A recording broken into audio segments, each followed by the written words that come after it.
My name is Matthew Walker. I am a professor of neuroscience and psychology at the University of California, Berkeley, and I am the author of the book, Why We Sleep. What are things that we can all do tonight and in the future to start getting better sleep?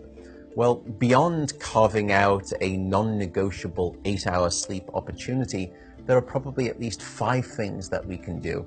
The first is that we have to try and maintain regularity. And if there's one thing that you take away from this, it would be going to bed at the same time and waking up at the same time, no matter whether it's the weekday or the weekend. Even if you've had a bad night of sleep, still wake up at the same time of day and reset. The second thing is that we are a dark-deprived society in this modern era, and we need darkness in the evening to allow the release of a hormone called melatonin.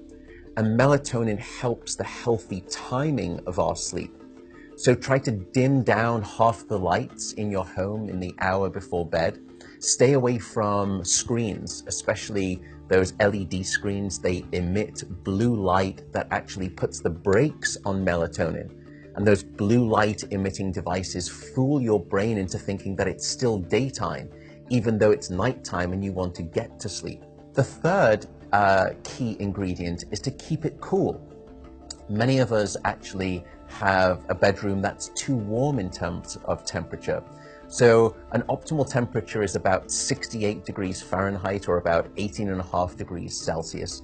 And the reason is that your brain and your body need to drop their core temperature by about 2 to 3 degrees Fahrenheit to initiate good sleep.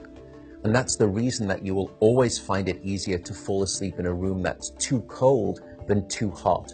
So having a cool room actually takes your brain and body in the right temperature direction to get good sleep. The fourth critical factor is actually avoiding alcohol and caffeine. Unfortunately, this makes me deeply unpopular, but alcohol is perhaps the most misunderstood drug when it comes to sleep. People think that it helps them fall asleep. That's not actually true. Alcohol is a class of drugs that we call the sedatives. And what you're doing is just knocking your brain out. You're not putting it into natural sleep.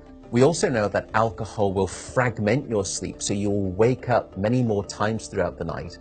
And alcohol is also a very potent chemical for blocking your dream sleep or your rapid eye movement sleep. Caffeine is also a problem. Many of us know that caffeine can keep us awake. It's an alerting chemical. It's a stimulant in terms of a class of drugs. But few people know that even if you can have a cup of coffee after dinner and you fall asleep fine and maybe you stay asleep, the depth of the deep sleep that you have when there is caffeine within your brain isn't as deep as when you have abstained from that cup of coffee after dinner. So as a consequence, you wake up the next morning, you feel unrefreshed, and you don't remember waking up or having a difficult time falling asleep, but now you find yourself reaching for 2 or 3 cups of coffee in the morning, and you develop this dependency, this addiction cycle. The fifth and final tip for better sleep is to not stay in bed awake.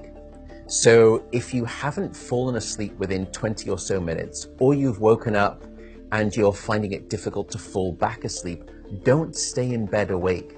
The reason is that your brain very quickly starts to learn the association between your bed being about the place that you're awake rather than your bed being about sleep. So the advice is to get up, go to another room, and in dim light, just read a book. No screens, no email checking, no food. And only when you feel sleepy should you return to bed. And that way you can actually then relearn the association between your bedroom being about the place of sleep rather than being awake.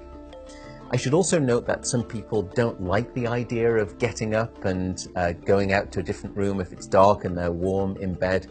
An alternative is actually meditation.